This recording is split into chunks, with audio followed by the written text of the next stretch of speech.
I'll never forget the day my world flipped upside down. I walked up the steps of our house after a long day at work, exhausted and looking forward to a quiet dinner. But when I reached for the doorknob, I realized something was wrong. My key wouldn't turn. I tried again, jiggled it, and then the sickening truth washed over me. She'd changed the locks. My wife. The woman I thought I knew better than anyone. I stood there for a moment, staring at the door as if it would magically open. My heart was pounding so loud I could hear it in my ears. I knocked, thinking maybe it was some sort of mistake, but no one answered. I knocked again, harder this time, my fists pounding on the wood like I could force her to open up and explain, but all I got was silence.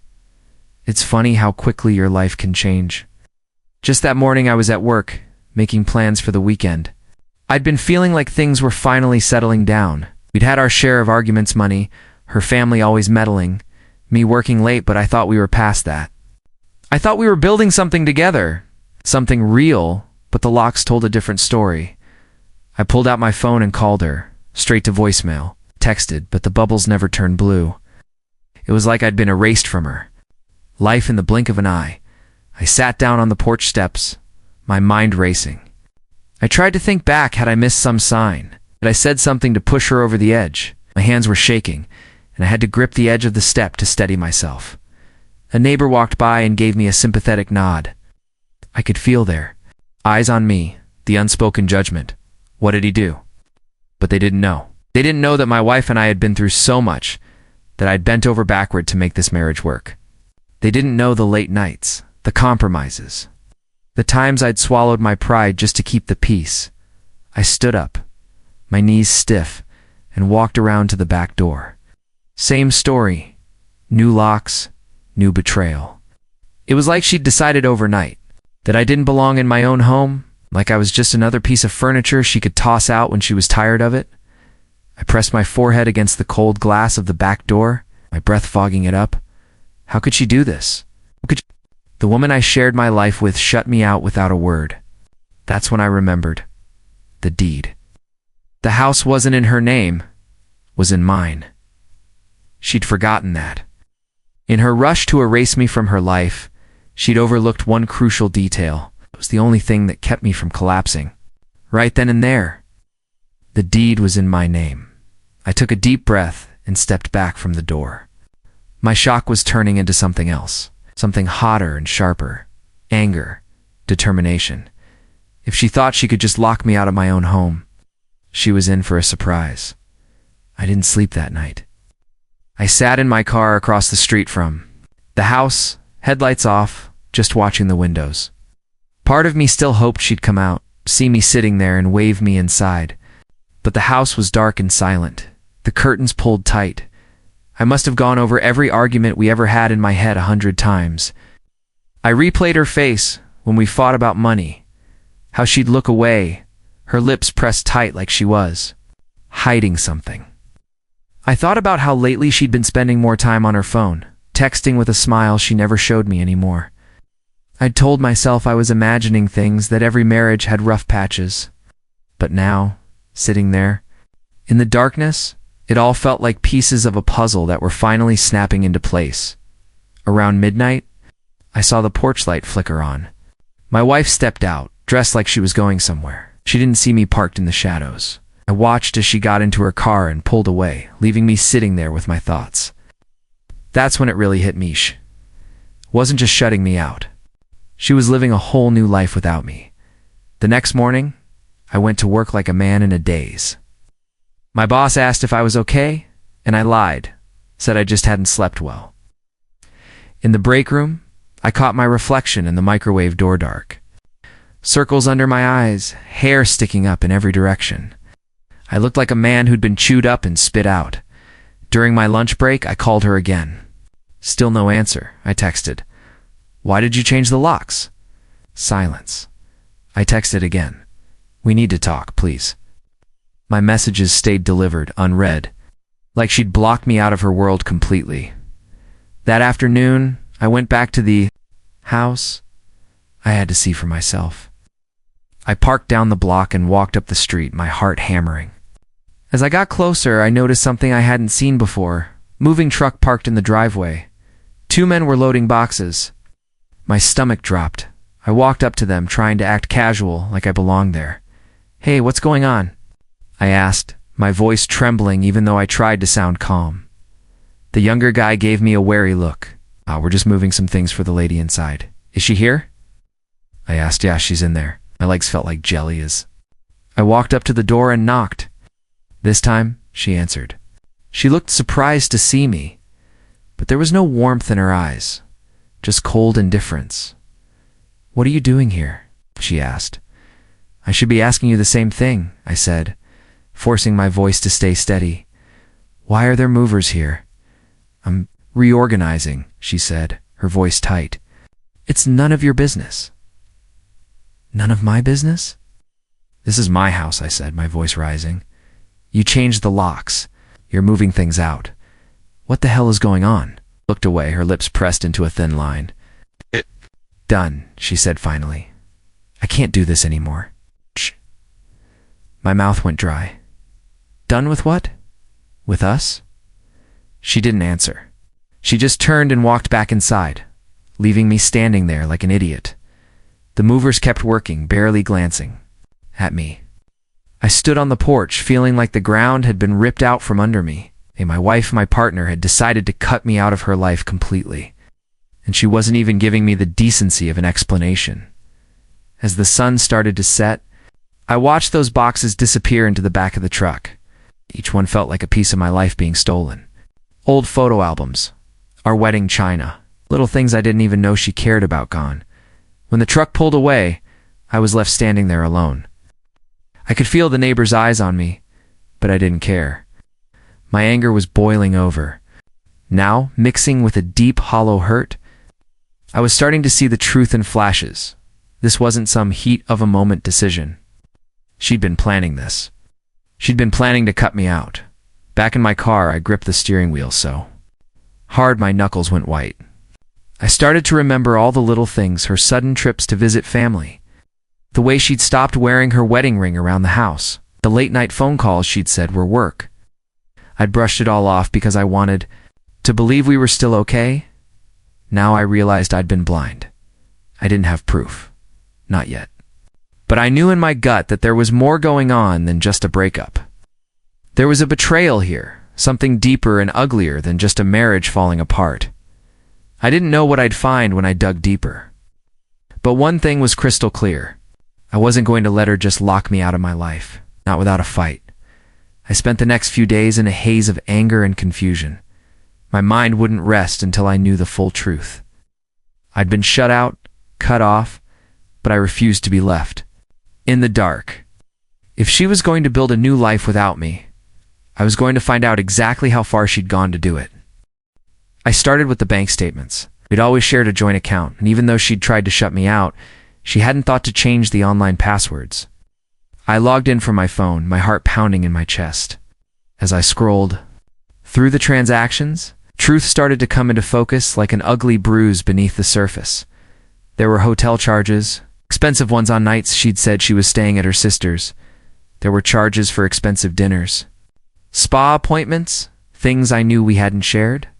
My stomach twisted tighter with each line on that screen. She'd been lying to my face for months, playing a part while she built a life behind my back. I sat there staring at the numbers, feeling a cold weight in my chest. This wasn't just about changing the locks. This was about betrayal, real, gut-deep betrayal. She wasn't just done with us. She'd been making sure she'd land on her feet while G fled on her feet. It would have been easy to let the anger consume me, to call her right then and there and demand answers. But I knew better. I needed more than just a confrontation. I needed proof. I needed to be smart. So I started digging deeper. I checked the credit card statements, the Venmo transactions. She was careful, but not careful enough. I found transfers to a name I didn't recognize, a name that showed up again and again like a ghost haunting our finances. Some guy, I guessed, someone she thought was worth everything we'd built together. I needed to see it for myself. So one evening, I parked down the block and waited. I watched her car pull into the driveway, headlights cutting through the dark. I waited another hour just to be sure, and then I walked up to the house. I knew the back gate was always a little loose, and sure enough, it swung open with a quiet groan. I crept around to the side window, heart hammering so loud I thought it would give me away. And there they were, her and this guy I'd never seen before, sitting on the couch in the living room like it was their home. She was laughing, her head thrown back in a way I hadn't seen in months. My wife, looking happier with a stranger than she'd ever looked with me. I wanted to smash the window, to storm in and demand answers. But I didn't.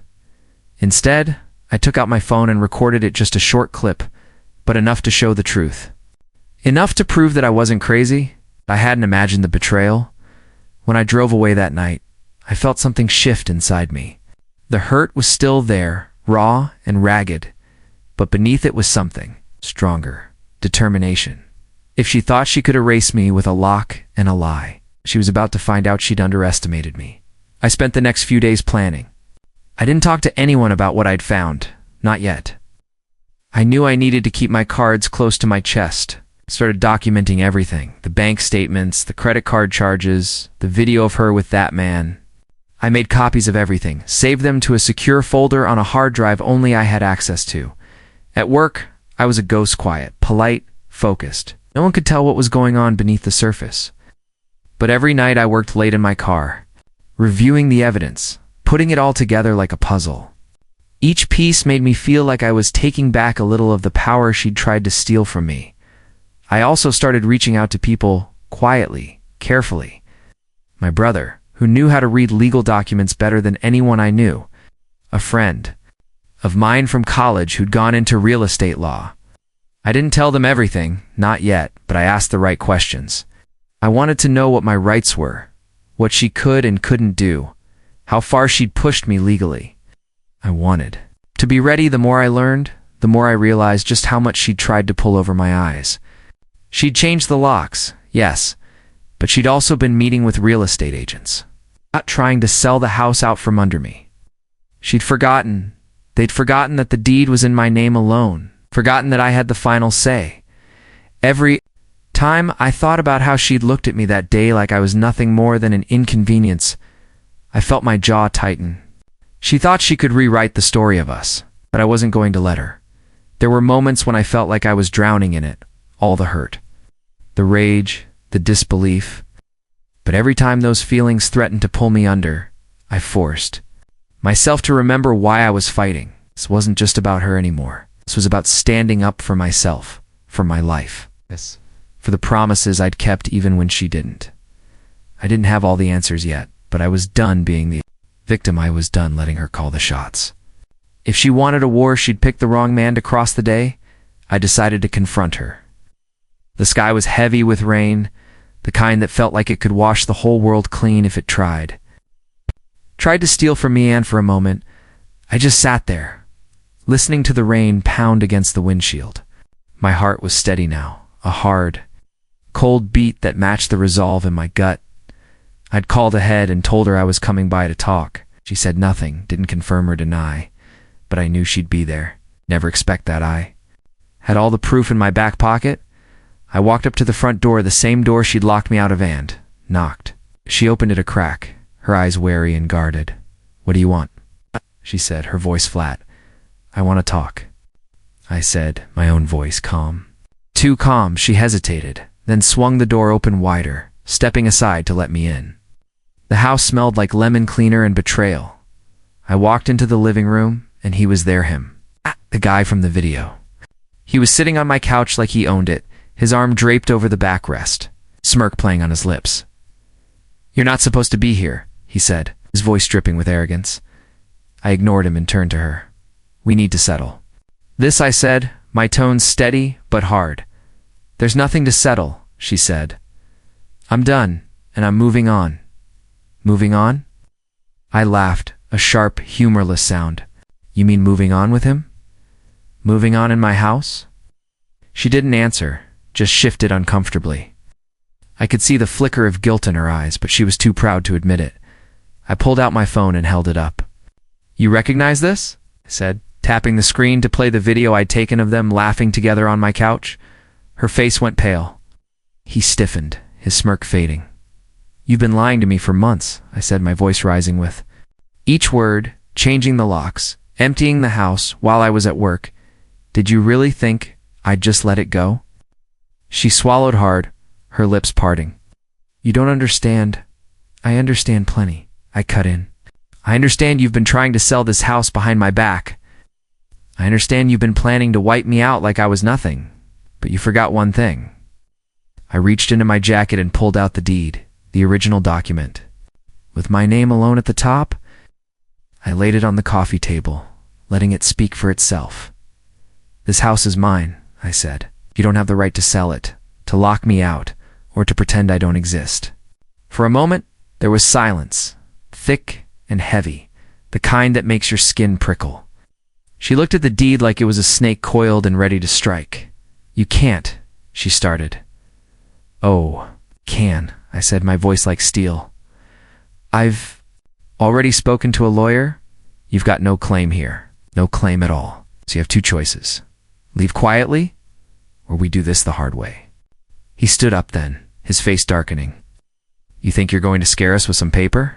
Can't make her leave if she doesn't want to?" I turned to him, meeting his stare dead on. "You're just a guest in my house," I said. "Slowly. And as of right now, you're trespassing." He took a step closer, but I didn't flinch. My heart was pounding, but I didn't show it. I was done being the one who backed down.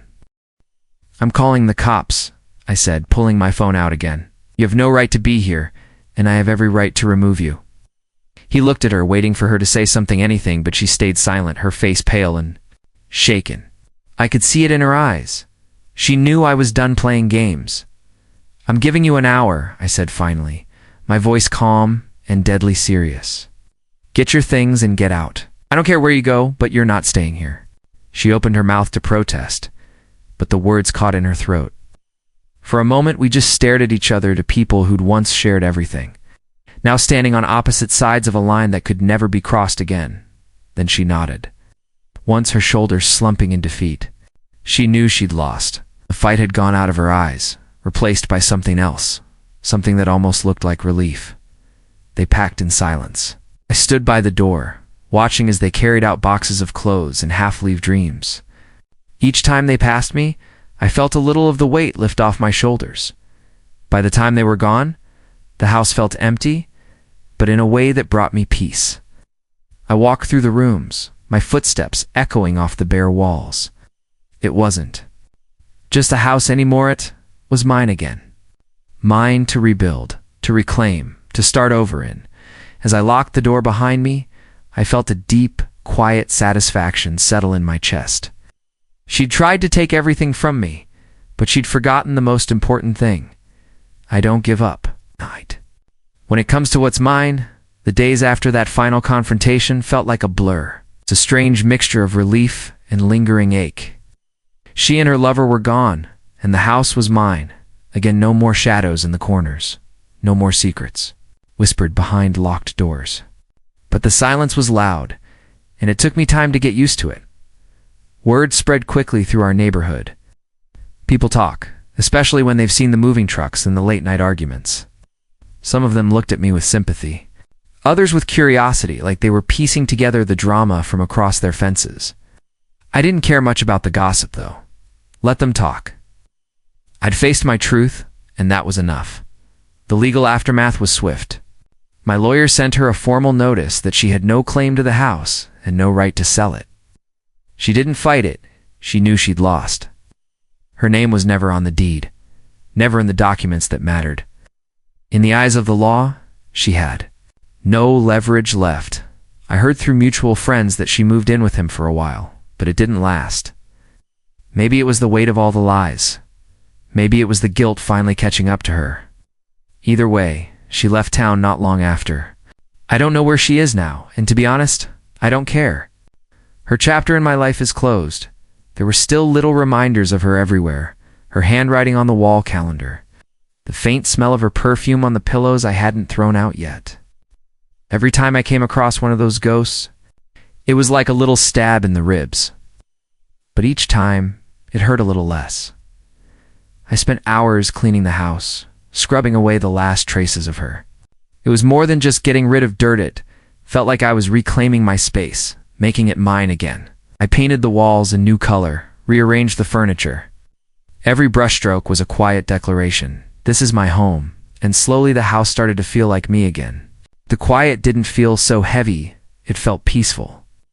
Like a deep breath after months of suffocating, I still had moments where I'd wake up in the middle of the night, half expecting to see her silhouette in the doorway. Old habits die hard. But I'd take a deep breath and remind myself, she's gone. She can't hurt me anymore. The betrayal had cut deep, but in the end, it also shown me something I'd forgotten about myself. I'm stronger than I ever gave myself credit for. She tried to rewrite our story, to erase me from my own life, but I'd stood my ground. I'd fought for what was mine, and standing in the empty living room, listening to the rain tapping softly at the windows, I realized I'd found something. She could never take away my own resilience. The weeks turned into months, and the raw edges of the betrayal slowly smoothed out. Life didn't rush to fill the emptiness she left behind. It moved at its own pace, quiet and steady. I found a kind of comfort in that. The house became my sanctuary, a place where I could finally breathe again. I learned to love the creak of the floorboards at night, the way the sun streamed through the windows in the early morning. I planted flowers in the front yard, bright pops of color that felt like hope pushing up through the soil. Every time I saw them bloom, it was like a small victory, a sign that life goes on even after heartbreak. I spent more time with my brother, reconnecting over beers on the back porch and laughter that didn't come with hidden barbs or half-truths. He'd always told me I deserved better, but I hadn't been ready to hear it until now. I let him in, let his quiet support fill the spaces that used to echo with arguments and accusations. Work became an anchor, a place where I could lose myself. In tasks that had nothing to do with her, my focus sharpened. My boss noticed, gave me more responsibility. It felt good to be seen, to be valued for what I brought to the table, not for the role I played in someone else's life. I started going to the gym again, pushing my body harder than I ever had before. There was something healing in the sweat, the burn of muscles that reminded me I was still here, still strong. I ran farther than I thought I could, lifted more weight than I believed I had in me.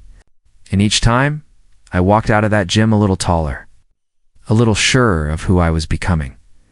I won't pretend it was all easy. There were nights when I lay awake, staring at the ceiling, haunted by everything I'd lost. But even in those dark moments, there was a kind of clarity.